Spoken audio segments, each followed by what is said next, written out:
유대인들의 전쟁에 대해서 한번 살펴보기로 하겠습니다. 감나 전쟁, 또 예루살렘 전쟁, 마사다 전쟁, 이 세 전쟁을 주로 생각하며 살펴보겠습니다. 제1차 유대 로마 전쟁의 원인은 전쟁의 발발은 66년 가이사라 지역에서 회당 앞에서 유대인들과 그리스인들과의 다툼에서 시작되었지만은 이 근본적인 문제는 로마인들이 세금을 거두는 과정에서 폭리를 행했고 또 예루살렘 성전의 대제사장을 로마가 임명한 데 대해 불만을 가졌습니다. 특히 그 로마 총독 플로루스가 체납된 속주세 대신에 예루살렘 성전의 보물창고에서 17달란트의 금화를 몰수하고 항의하는 유대인들을 강경 진압한 데서 비롯되었다고 할 수 있습니다. 이 유대인들의 그 반란이 이렇게 극심해지자 로마는 북쪽 갈릴리 지방에서부터 남쪽 예루살렘으로 접근하면서 반란자의 편에 선 도시를 차례로 점령해 나갔습니다. 그래서 67년에는 감나, 70년에는 예루살렘, 73년에 마사다의 함락으로 이 유대 1차 전쟁은 끝을 맺습니다. 그런데 대부분의 유대인들은 로마군에 잡히는 것보다는 이 자결을 선택했습니다. 여기에 참 비참한 최후들이 이루어졌습니다. 여러분들이 보시는 이 사진은 감나의 사진인데 마치 여기가 그 낙타등의 뿔처럼 생긴 도시입니다.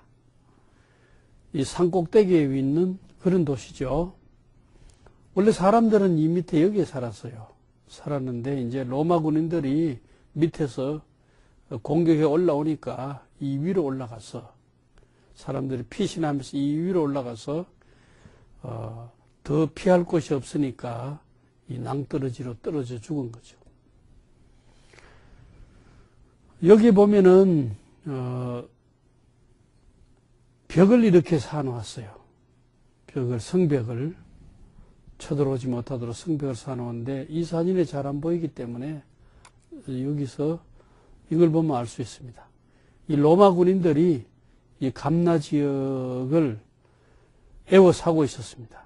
에워싸고 있었고 여기에 감나 지역의 주민들이 성벽을 이렇게 쌓은 모습을 볼 수 있죠.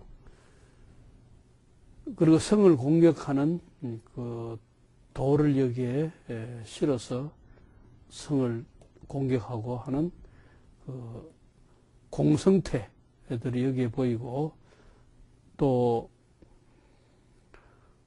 로마의 그 전쟁 무기들이 보입니다.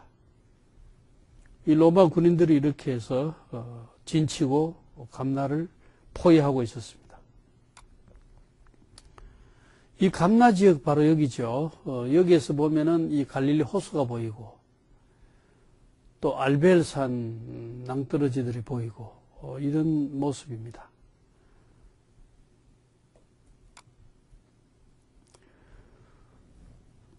감나 지역이 멸망된 것은 AD 67년입니다.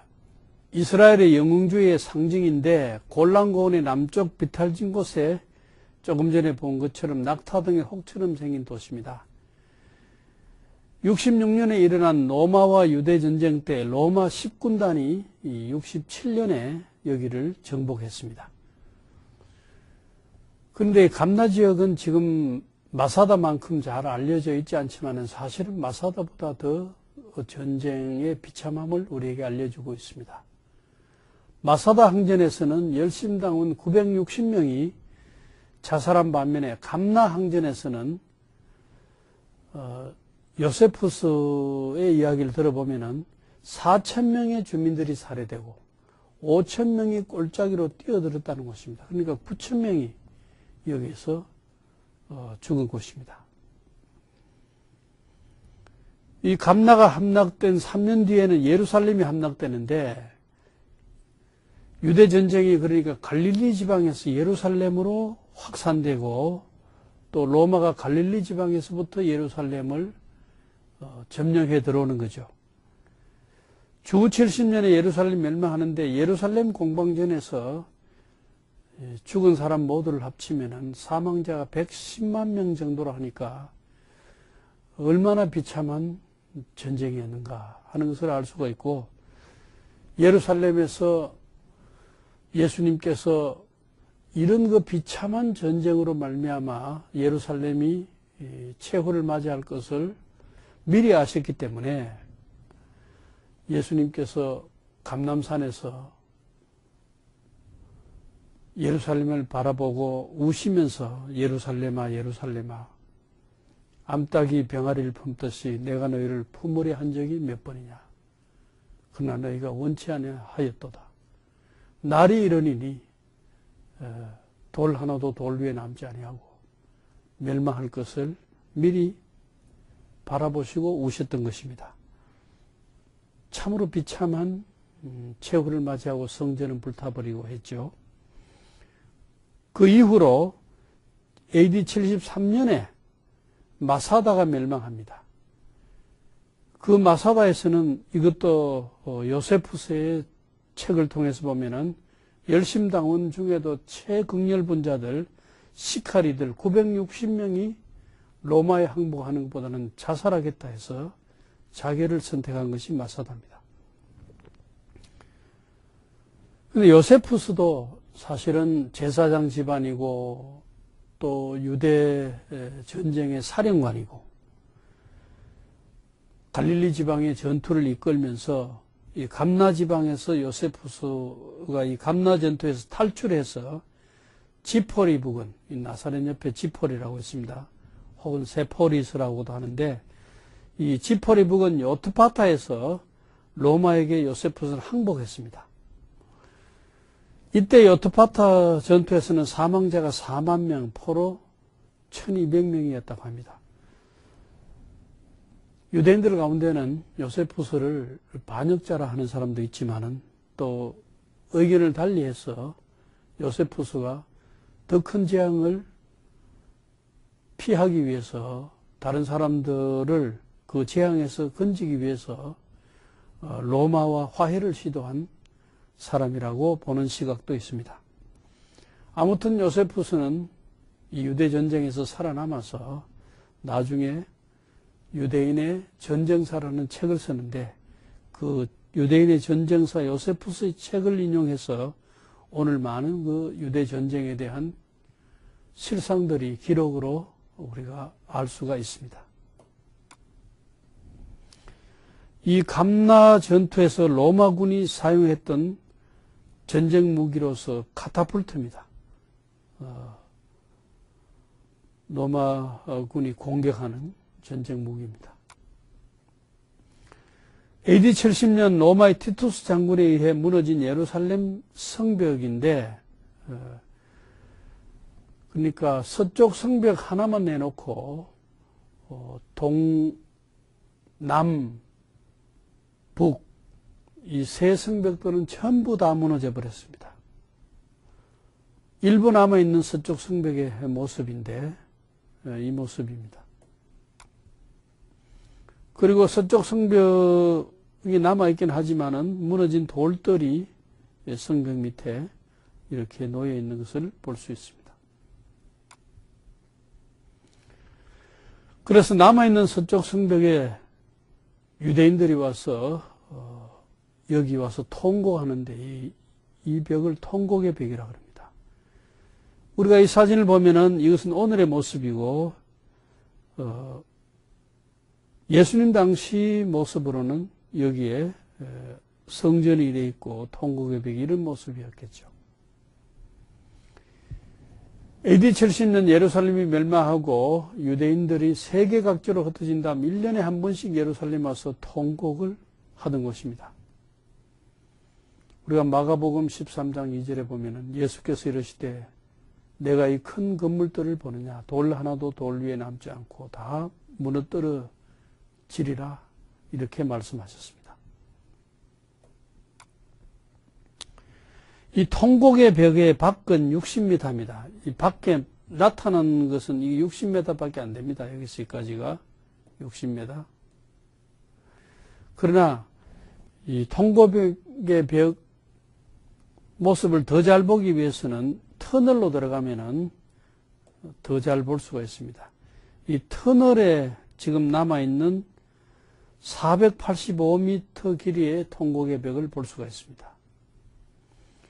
그리고 이 통곡의 벽이 남아있는 485m 끝에 가면은 워러 채널이 있는데 성전산에 물을 공급하는 채널입니다.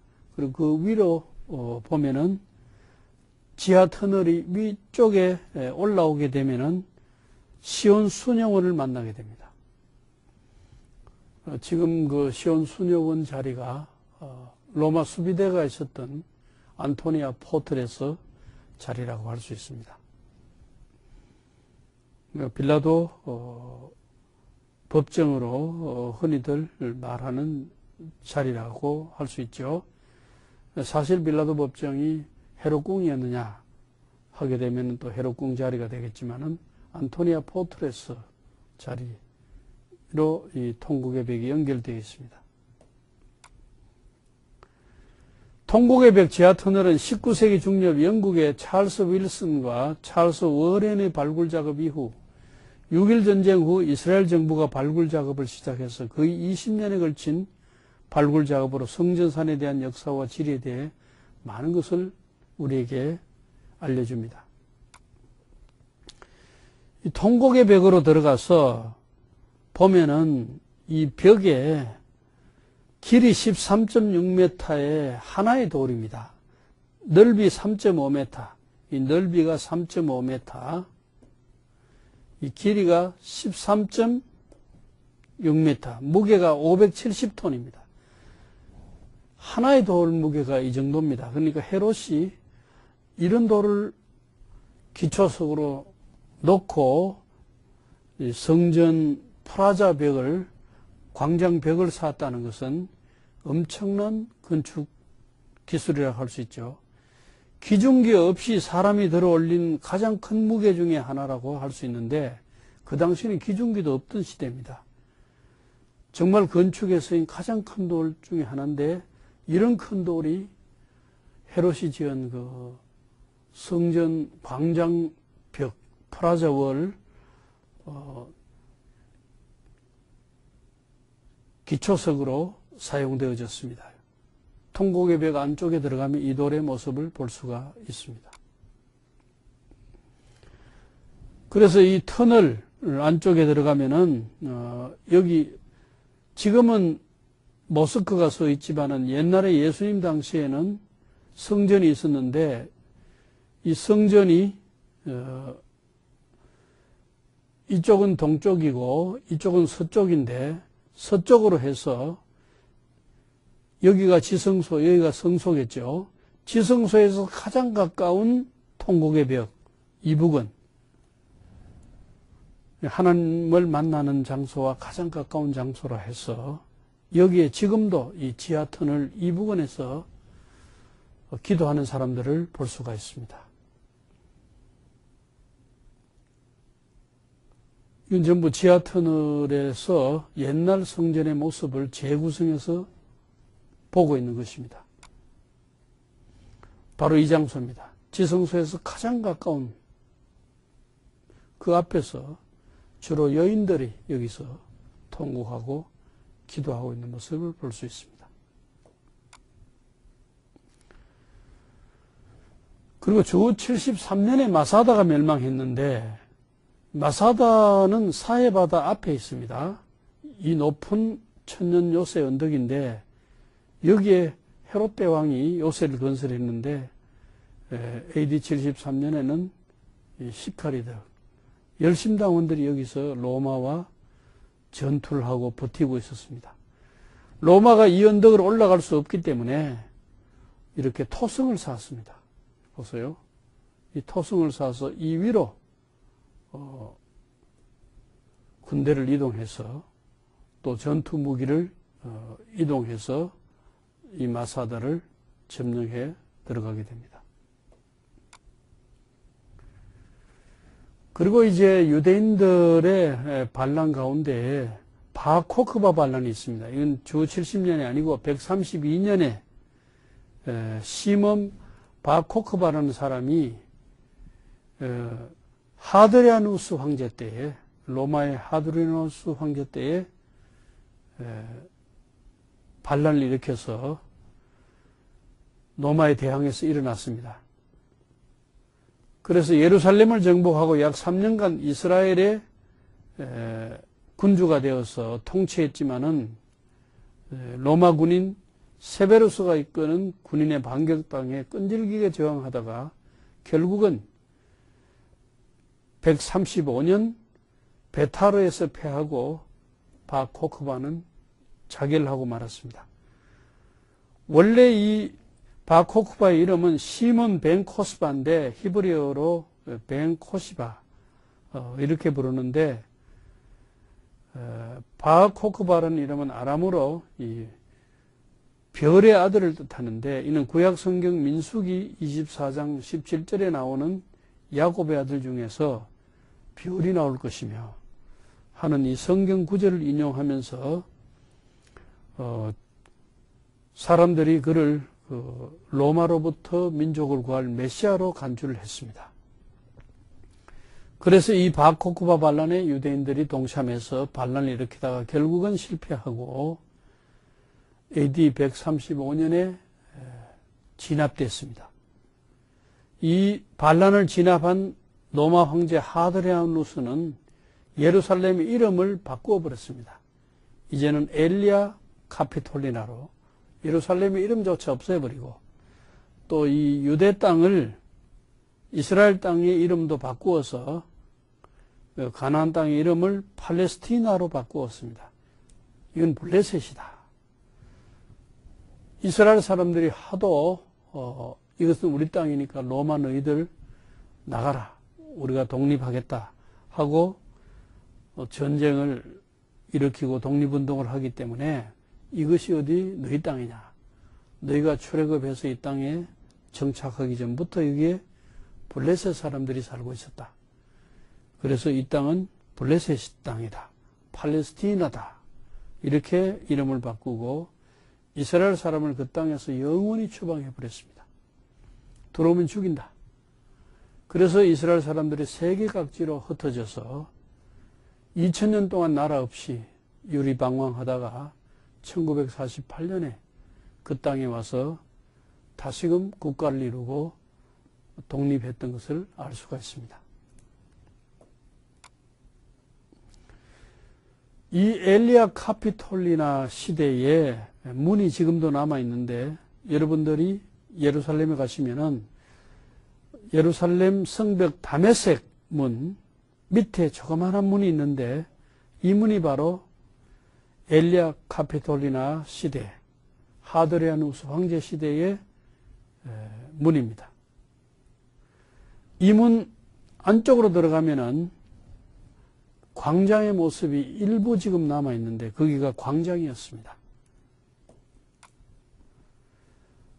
옛날에는 이 엘리아 카피톨리나 문이 이렇게 생겼고 이 안에 광장이 이렇게 있었습니다.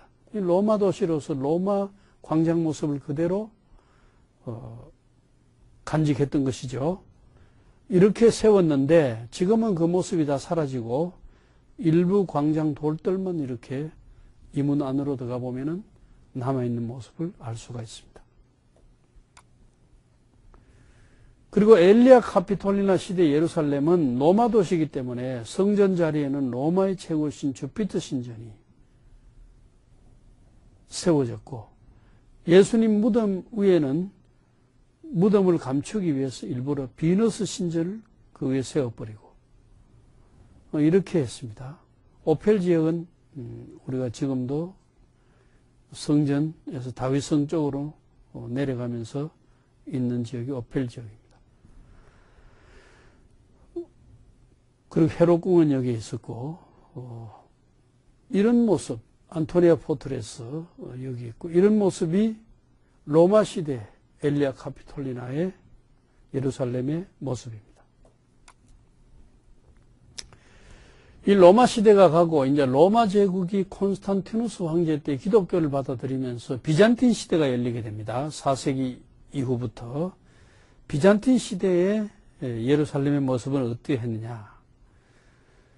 이제 콘스탄티누스의 황제 헬레나 여사가 크리스찬이기 때문에 황제의 어머니의 그 막강한 권력으로 이스라엘의 그 예수님의 삶과 관련한 중요한 성지들을 발견하게 됩니다. 발견해서 거기 교회를 세우게 되는데 예수님 무덤 교회를 세우게 됩니다. 그래서 이 비잔틴 시대에는 예수님 무덤 교회를 세우고 성전 자리는 지금 보시는 것처럼 폐허 상태로 남아 있습니다. 폐허 상태로 이렇게 남아 있습니다.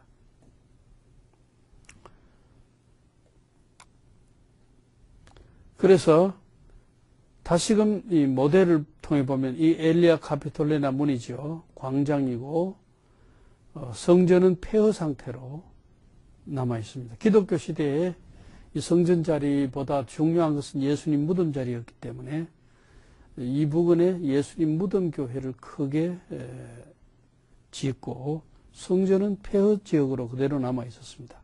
이 길이 남북으로 뻗는 길이었습니다.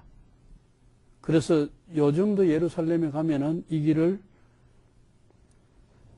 따라가면서 그 모습을 찾아볼 수 있는데 이것을 카르도라 그럽니다. 카르도. 남북으로 뻗는 길. 로마 시대에 동서로 뻗는 길은 데쿠마누스 막시무스, 남북으로 뻗는 길은 카르도 막시무스. 이 길이 카르도 막시무스입니다. 그래서 이 길을 따라가다 보면은 이 남북으로 뻗는 길, 지금 남아있는 모습을, 지금은 유대인 지역, 예루살렘 구도시가, 그 이슬람 지역, 기독교 지역, 유대인 지역, 알미니안 지역, 이 네 구역으로 나누어지는데, 유대인 지역에서 이 카르도 남아있는 모습을, 비잔틴 시대 남북으로 뻗는 도로 남아있는 모습을 보고 제가 사진 찍어서 여러분들에게 보여드립니다. 이 길이 지금은 건물 때문에 막히기도 했지만 옛날에는 쫙 뚫린 도로입니다. 비잔틴 시대에. 이 군데군데 남아있는 모습을 제가 보여드리겠습니다. 이렇게 보세요. 원래 길의 모습은 이런 모습입니다. 여기도 지금은 막혀있기 때문에 이 벽에다가 옛날 길 모습을 이렇게 그려놓았습니다. 지금 남아있는 이 길 모습이죠. 이 길이 쫙 연결이 되는 거죠. 이 길이 이렇게 연결이 되는 겁니다. 이제 예수님에 대해서 복음의 길도 살펴보았고 또 유대 전쟁의 역사도 살펴봤는데 이제 간단하게 예루살렘 성전 자리를 한번 살펴보고 제 강의를 마무리하겠습니다. 솔로몬이 예루살렘 모리아산에 여호와의 전 건축하기를 시작하니 그곳은 전에 여호와께서 그의 아버지 다윗에게 나타나신 곳이요 여부스 사람 오르난의 타작마당에 다윗이 정한 곳이라. 역대하 3장 1절의 말입니다. 그러니까 솔로몬이 성전을 건축한 자리는 바로 모리아산이고 아브라함이 이삭을 제물로 바쳤던 그 산이 바로 성전 자리입니다. 그 다음에 다윗이 여부스 사람 오르난의 타작마당에 인구조사 때문에 재앙이 임했을 때 제사했던 하나님께 제단 쌓았던 바로 그 자리입니다. 그러니까 솔로몬 성전 자리, 모리아산 제단 자리, 여부스 사람 오르난의 타작마당 자리가 다 같은 자리라는 뜻입니다. 이 사진은 제가 아브라함이 이삭을 제물로 드렸던 모리아산 사진인데 예수님의 무덤교회 안에 있는 성화를 찍어서 예수님이 하나님의 독생자로서 아브라함이 자기 독자 이삭을 바친 것처럼 하나님은 그의 독생자 예수를 우리의 죄를 위해서 십자가에서 죽게 하셨다는 것을 구약과 신약을 연결시키는 중요한 말씀으로 예수님 무덤교회 안에 있는 십자가가 섰던 자리 옆에 있는 성화입니다. 그러니까 오늘날의 타작마당, 이 자리가 바로 지금 모스크가 서 있고 옛날에는 솔로몬 성전이 있었던 자리, 다윗이 하나님께 제단 쌓았던 자리, 아브라함이 이삭을 바쳤던 자리가 바로 이 자리입니다. 타작마당이기 때문에 이 모리아산 위에 다른 데는 또 낙원의 타작마당도 있고 그 다음에 이 오펠 지역 밑에는 여부스족의 요새, 이것을 빼앗아서 다윗이 다윗성으로 만들었죠. 이 다윗성 모습, 바이블랜드 박물관이라고 이스라엘 박물관 앞에 있는데 예루살렘에 있습니다. 그 박물관에 가면은 제1성전 시대 예루살렘 모형이 있습니다. 여기가 다윗성이고 성전 자리고 이런 모습인데 이것이 바로 다윗 시대, 솔로몬 시대의 예루살렘의 모습입니다. 성벽이 이렇게 쌓여 있고 그 뒤에는 이 성벽을 넓혀서 하고, 그래서 요즘 쌓은 성벽은 터키 시대 때 쌓은 것입니다. 그건 예수님 시대 때도 아니고 다윗 시대 때도 아닙니다.